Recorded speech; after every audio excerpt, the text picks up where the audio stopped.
অনেকে আছেন যারা ফেসবুকে প্রফেশনাল মোড ব্যবহার করেন কিন্তু আপনারা আপনাদের ফলোয়ারকে হাইড করতে চান।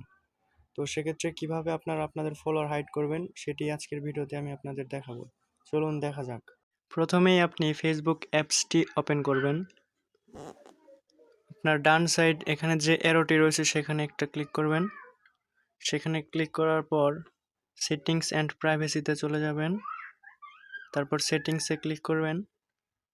তারপর স্ক্রল ডাউন করলে নিচে দেখতে পারবেন একটি অপশন রয়েছে ফলোয়ার্স অ্যান্ড পাবলিক কন্টেন্ট। তো এই ফলোয়ার্স অ্যান্ড পাবলিক কন্টেন্টে ক্লিক করার পর এখানে আপনি দেখতে পাবেন who can see your followers on your timeline, যে আপনার টাইমলাইনে আপনার ফলোয়ারগুলো কে কে দেখতে পারে। এখানে যদি সেটা পাবলিক করে থাকে সেটা অনলি মি করে দেবেন। তো তাহলে আপনার ফেসবুক প্রোফাইলে আপনার ফলোয়ারগুলো হাইড হয়ে যাবে।